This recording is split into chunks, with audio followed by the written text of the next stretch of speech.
Diahann Snisky, and I have been in education. I just began my 28th year, and I am a technology integration specialist with the Carbon Lehigh Intermediate Unit.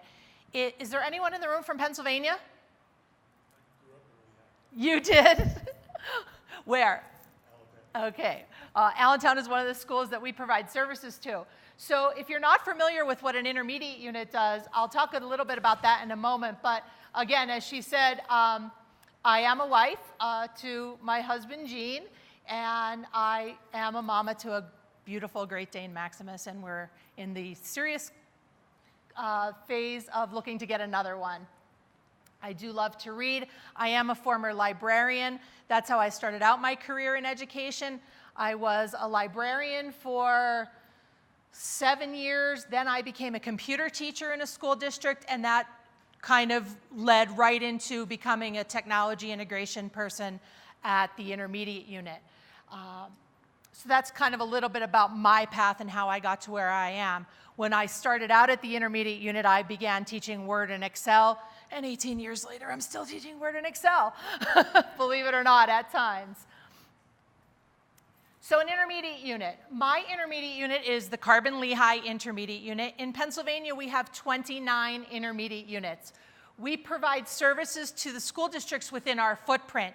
So some of the other states have educational service agencies like we do in Pennsylvania. So we're kind of, here's the Pennsylvania Department of Ed in the Commonwealth, then it's the intermediate units, and then it's the school districts. We are locally owned. Our school districts are locally run. We have 500 of them in the state of Pennsylvania. The school districts in my region, I provide services to Carbon and Lehigh counties. We have 14 school districts, 2 vocational schools, charter schools, parochial schools, and so on. But to kind of give you an idea about the range, I have a school district that we provide service to, a public school district that graduates approximately 60 students a year. And then we have the Allentown School District, which is the 3rd largest in the state of Pennsylvania, I believe, 4th largest, something like that. 2 high schools, thousands of students graduate. So, you know, one end of the spectrum to the other. And resources as well, from one end of the spectrum to the other. So we do have very diverse population within our school districts. We do provide curriculum and instruction and educational technology services, and that's the department that I'm in, as well as special education services. We have a lot of student programs, technology services, so on and so forth. So that's kind of our job. We do act as that liaison to the Department of Ed. So to our topic today, what we're going to be covering. We will be covering, we'll be going over the background as to how we came about this particular course that I'm going to talk about for remediation, the problem that we faced, or our school districts faced, the investigation and the research that we did at the intermediate unit level to be able to provide this course, what our solution was, some results, what the future might look like, and then we'll have questions if necessary. So a little bit about the background. So we only have one person from Pennsylvania here, so you're familiar, I'm sure, with Pennsylvania. Are you still in Pennsylvania? You're not there anymore. So Pennsylvania, we have what we call the Pennsylvania Keystone Exams, and they are end-of-course assessments that are at the state level. So these end-of-course assessments, they were designed to assess the proficiency in particular subject areas. This came out in 2012-2013 school year, and they were not only algebra, literature, and biology, but there were supposed to be world history, United States history, civics, English literature, and so on and so forth.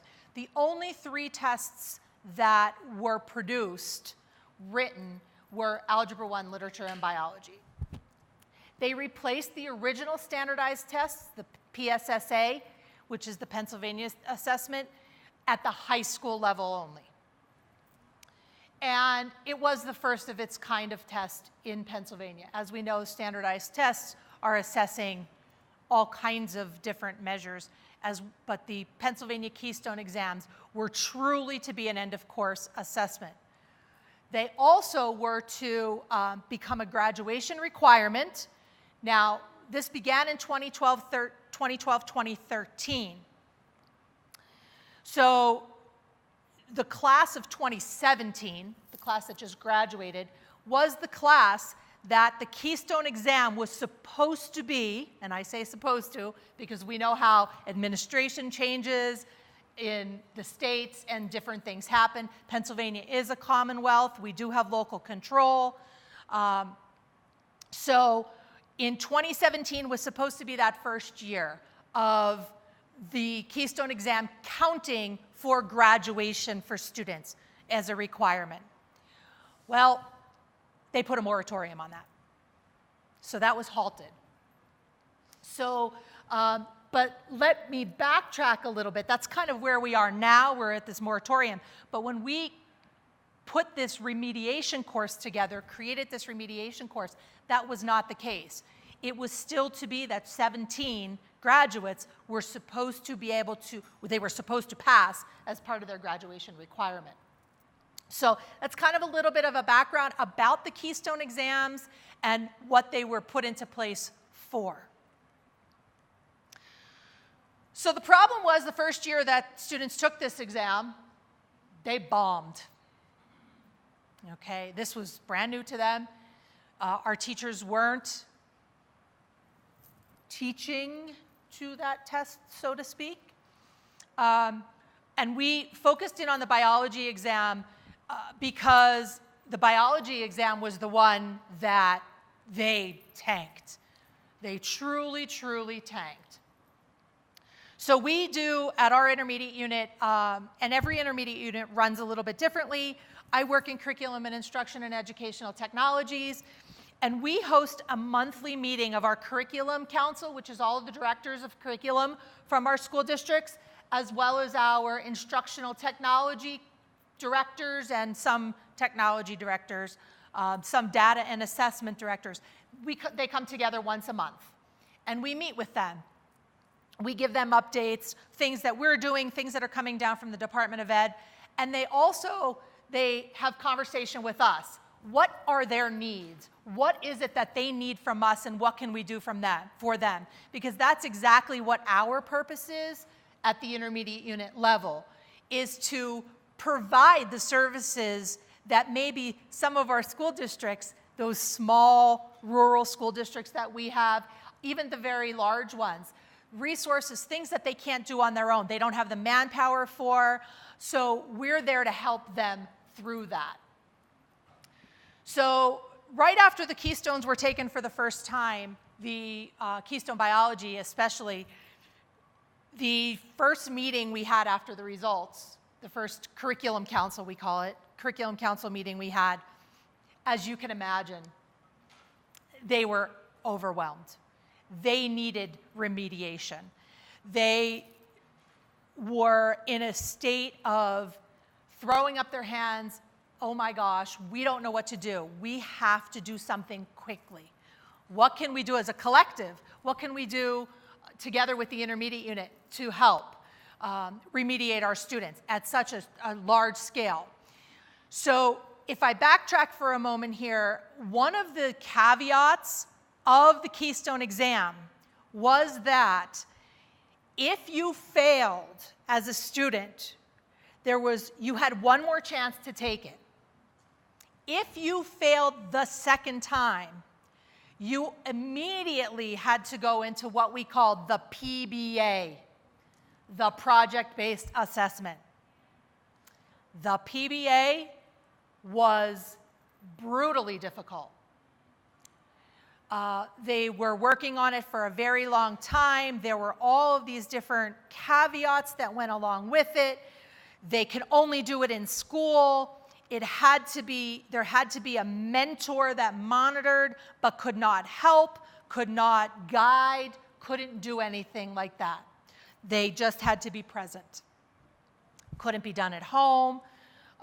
So all these different things that were in place with the PBA. So this is what everyone was panicking about. We need to remediate our students so that when they take it the second time, they don't have to get to the PBA.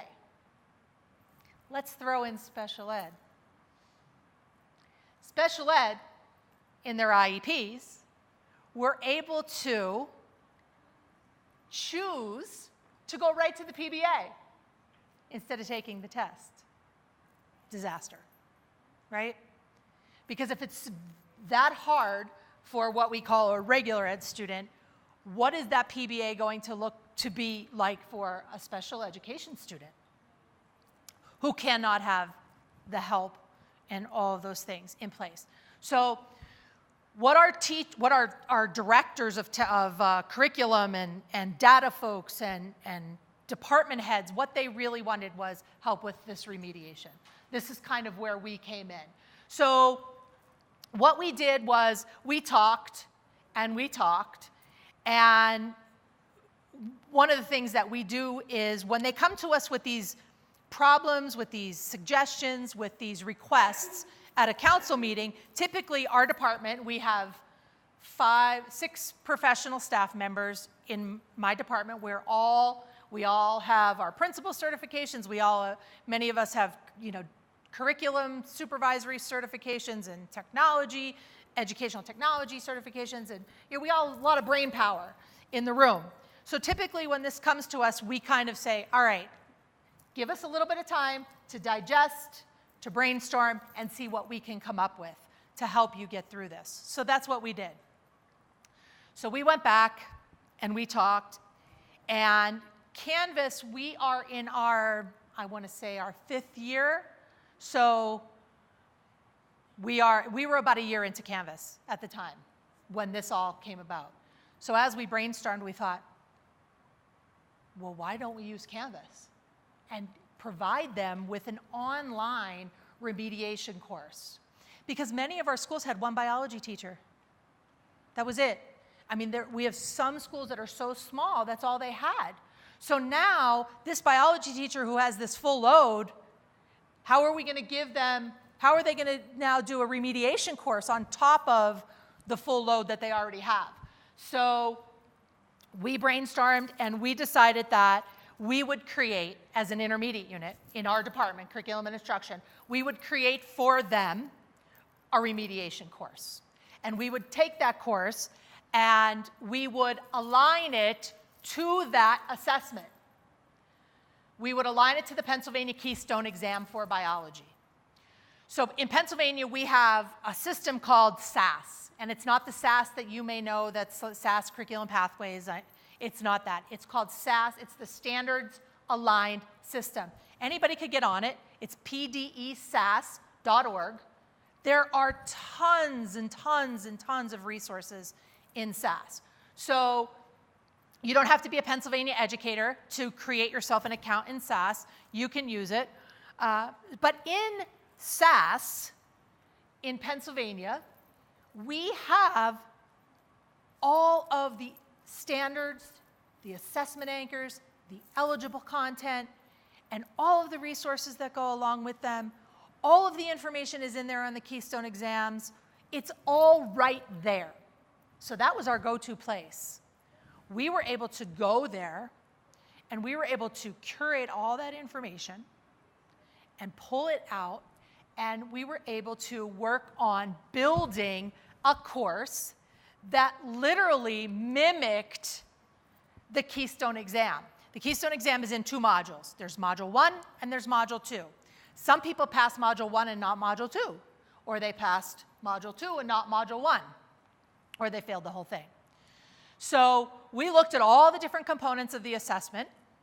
We researched all of the eligible content and the assessment anchors, and we started aligning that course that we were writing to, and it was a lot of content.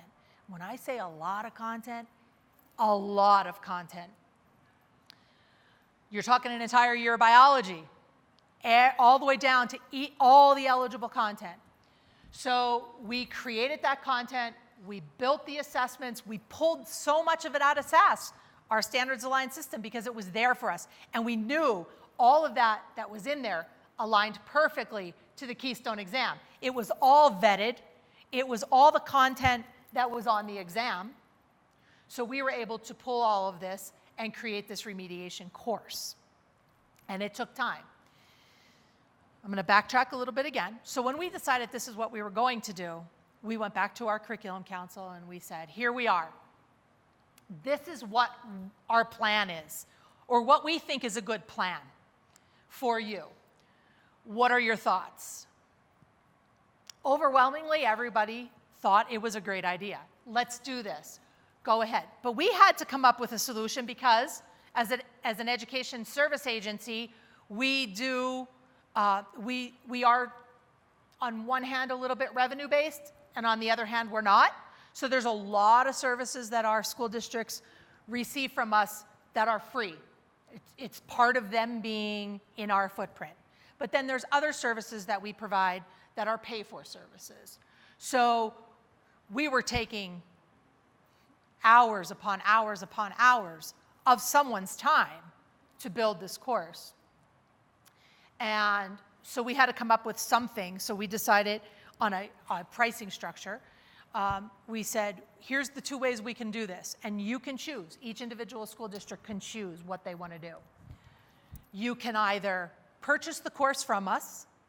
I'll take it. I'm the Canvas admin in our intermediate unit. I'll take it. I'll dump it into your instance of Canvas. Then you can do with it what you want. If you only need one little section, have at it. You can modify. You can edit. You can do whatever you want. It's now yours. You purchased it from us. Go. Go forth and prosper. The other option was you can purchase seats. We'll hire the biology teacher. Oops, sorry about that. We'll hire the biology teacher.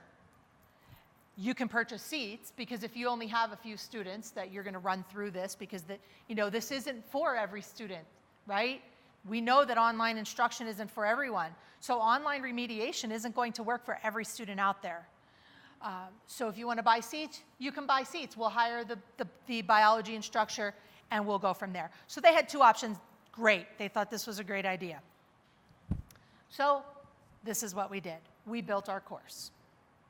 I am going to actually, I have just a screenshot of what one little page in the course looks like because I didn't want to have to connect to the internet or anything like that.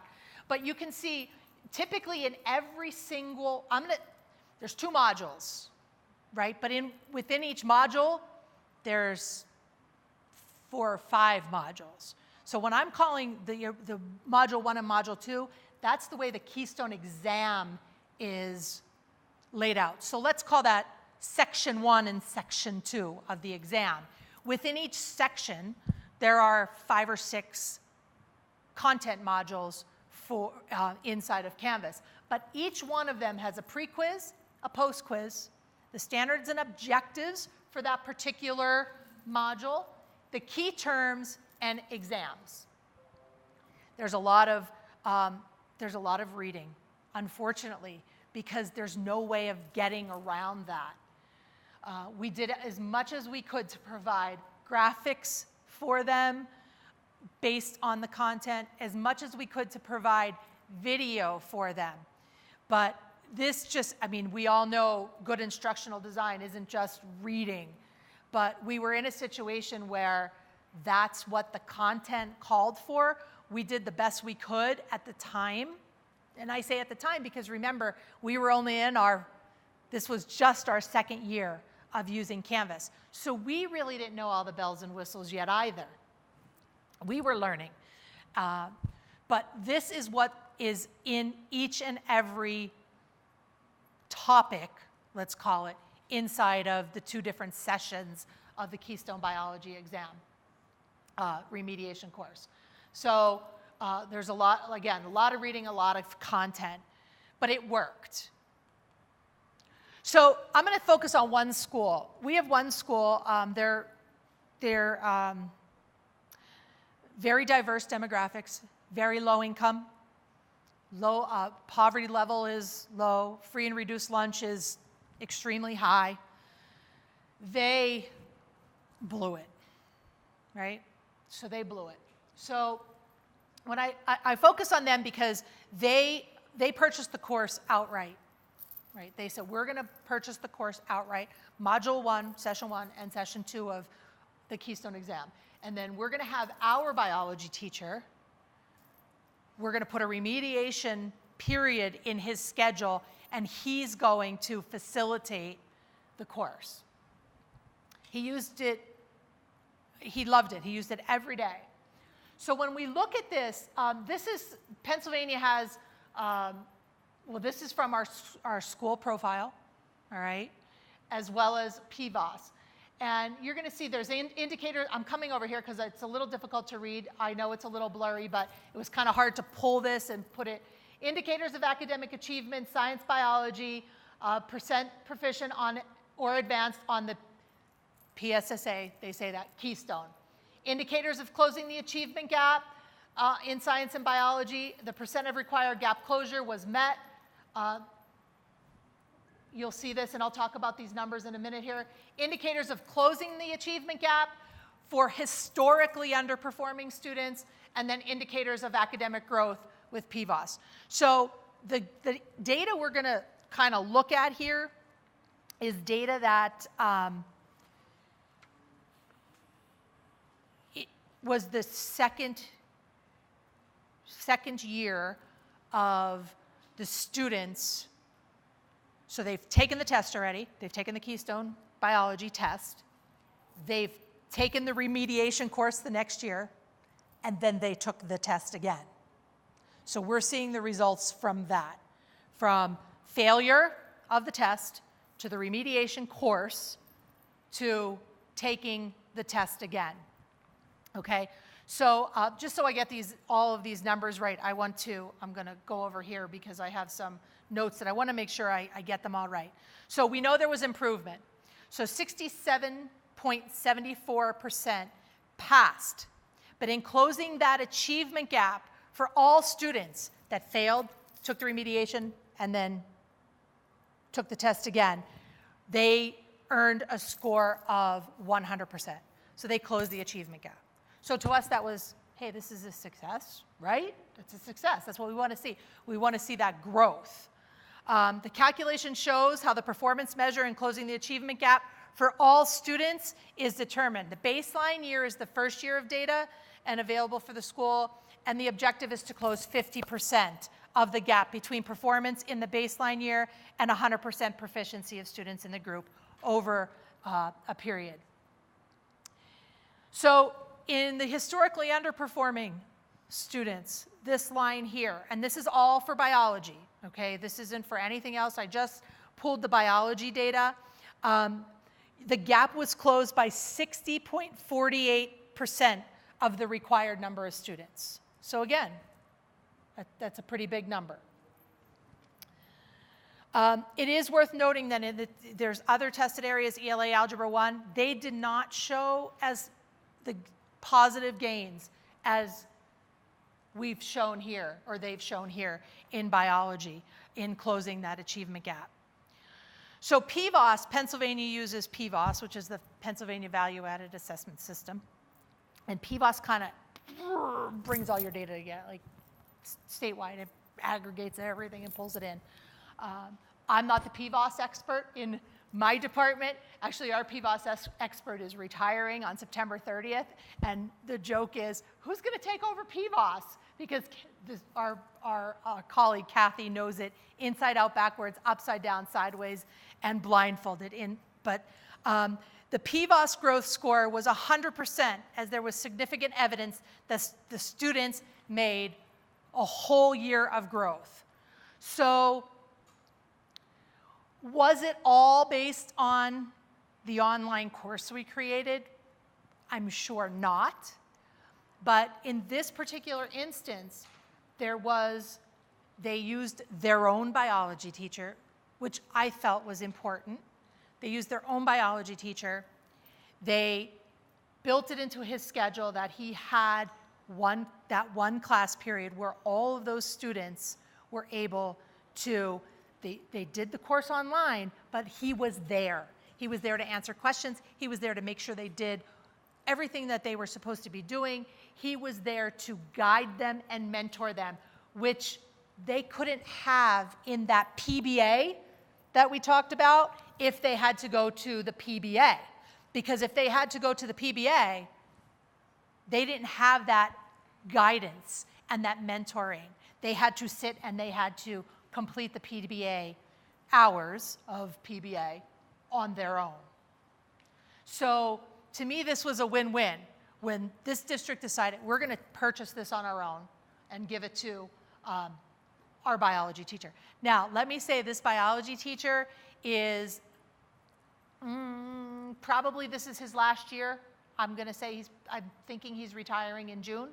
So let's face it, we know that so many of our end-of-lifer teachers, the last 5 years maybe, a lot of them, when technology isn't used very heavily, that's the last thing they want to do near the end. I don't know about where you're from, but where I'm from, many of the teachers at that stage, they don't want to start something new. I don't want to do that. I don't need to learn that. He dove right in. He was a dream. He dove right in. He came to every single Canvas training that I did so that he could learn more about Canvas and how he can help better facilitate with his students.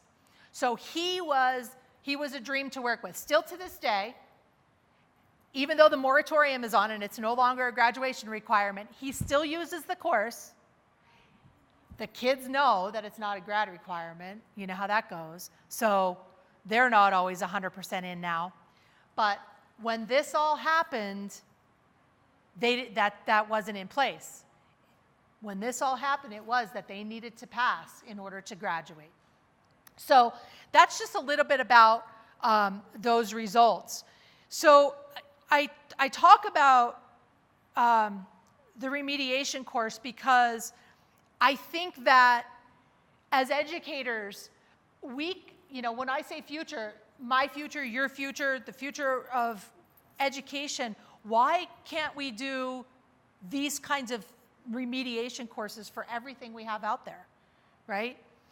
It's about the concept. It's not about always what those results were or how a specific teacher implemented it or how it came about, but it's really about what can we do using this online environment to be able to help remediate our students, because we know that so many of them need that extra push.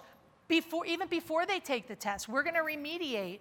We have to teach to the test. I mean, it is education right now. Unfortunately, that's the world we live in, right? It's all about the test. But if we could do this along the way, this whole concept of remediating in an online environment, so we can do this in any content area. We could do it for end-of-course assessments. We can do it for just an in-class assessment, right?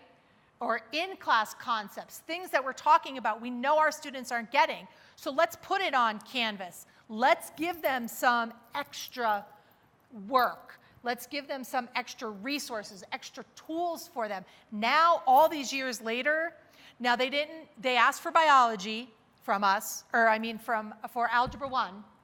They asked for that from us. We didn't do biology. We didn't do Algebra 1 because there was already a remediation piece out there for them for Algebra 1. So instead of us, the biology course took hours upon hours upon hours to build. So not that we didn't want to do it, but there was a solution for them for Algebra 1. So we didn't go there. They come to us about all of these different things. What can we do? And one of our first thoughts anymore, now that we're 5 years into Canvas, is how can we do this online? What is it that we can do for our teachers to help our students close that achievement gap? What can we do in the online environment to help them? We know they don't have the resources. They didn't have the resources for someone to take the amount of time it took to build this course. Never.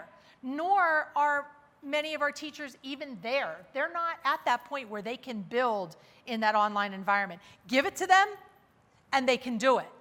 They can facilitate it. They can, review the content and facilitate it.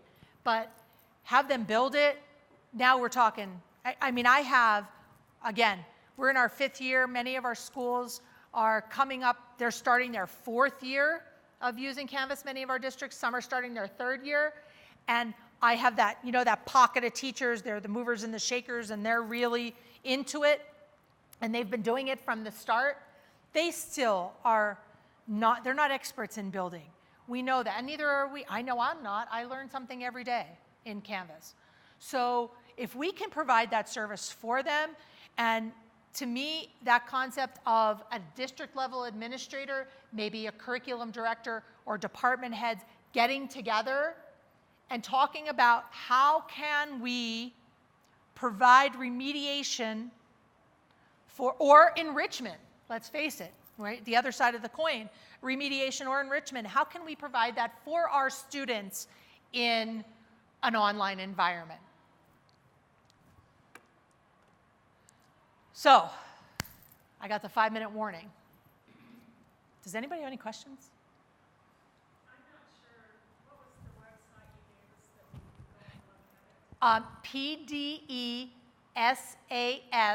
PDESAS.org. That's not this course, but that's the Pennsylvania Standards Aligned System. And we call it the 6 circles of SAS. There's assessment, instruction, standards, school safety, and so on and so forth. Sure. It does seem like, especially in special ed or your lower kids or your highly unmotivated kids, that they probably would fail the Algebra 1 and the biology. And that's what I've seen in the high school. When they take these remedial classes, so let's say they fail both those subjects, and they take these remedial Canvas classes, and so they're already behind, and then the following year they take the biology 1 again and Algebra 1 again? Or does this remedial class take the place of that Algebra 1 for biology? Well, in this case, it did not, but it certainly can. In this case, this is the first time, Pennsylvania Keystone Exam, first time it happened, everybody took the biology and everybody bombed it. And that's when everybody went, oh, what are we going to do? These kids have to pass before they graduate. So then they put in place the remediation course and then had them take the test again. So we can't call them remediation. I mean, they have I don't- to have it's got to be the biology 1. It's got to be Algebra 1, Algebra 2, geometry. So is this an elective course? Are they taking biology and then this as an elective? I don't know. It could be. Yeah, it could right. They were just, they failed this, because they failed the state test, they were then, their options were either go into this remediation course to take the test again, or just take the test again and then have to go into this PBA. In this particular case, it wasn't, but those conversations were had to be able to offer this in the summer. So, there's multiple ways that you could implement, but that was definitely a conversation that some of them had. The one I showed the results for, this particular school did not do a summer remediation. So how do they make that count as their biology course? Well, they passed the course. They didn't pass the state test. So this remediation was for the state test. But see, Okay. we don't have a state test in Wyoming. So we're just looking at, you better pass that Algebra 1, you better pass that biology 1, or you don't go on. You got to take that course again. You guys are on VOCs yet? No. Makes sense. Right. Yeah, a credit recovery, We right? do the credit recovery during the summer. Right. And we do credit recovery in the summertime as well. We do it as well. Actually, that's a segue to my question. So I think one of our goals in my district is to come to a place where we don't need credit recovery because we're doing on-time topic recovery during original credit. Can you say more about how some of that, I think you talked a little bit about that kind of like gap in learning assessment where they were kind of diagnosing those gaps in understanding during the course and then applying some of those online resources during that class. So we never get kids to the place where we're doing autopsies. Yes. Right. So I'm going to talk again about this particular biology teacher. So after he did the remediation course the first year, while he was facilitating, he was teaching biology 1 as well, right? So he's teaching biology 1, that this course is going on, and he's seeing pieces in this course that are going to work in his biology 1 course for those particular students that they have that gap in achievement. He knows that because he knows his students. So he sees, what can I pull from here and implement that into my true biology 1 course. So he certainly did that. And he is still doing that to this day. And is he seeing the data that supports that? He is seeing the yes, yes. Yes, yes, he is definitely seeing that improvement. As a matter of fact, I had a conversation with him back in the end of May, knowing I was coming here and doing this, and he couldn't talk enough about it. I love that I can take from that, and I can push into my own, my regular biology course. I'm taking from that remediation because it's helping those students that are struggling in this particular topic area or this particular topic area. And it aligns right back to the test. Right? Exactly. Exactly. That's what we did in summer school. They just did that module that they failed. Yeah. Mm-hmm. And so their summer school was like a week or 2 instead of the whole whatever it was. That's cool. Okay. All right. Thank you all very much. That's my Twitter, and that's my IU Twitter, my email address, and our IU website. So we do lots of PD online. All of our professional development we do online. So you can find all our courses there too as well. We've had just a huge amount of Algebra 1 kids. They failed. They're not ready for Algebra 1 in 9th grade. And we had like 25% of our kids, they're not ready.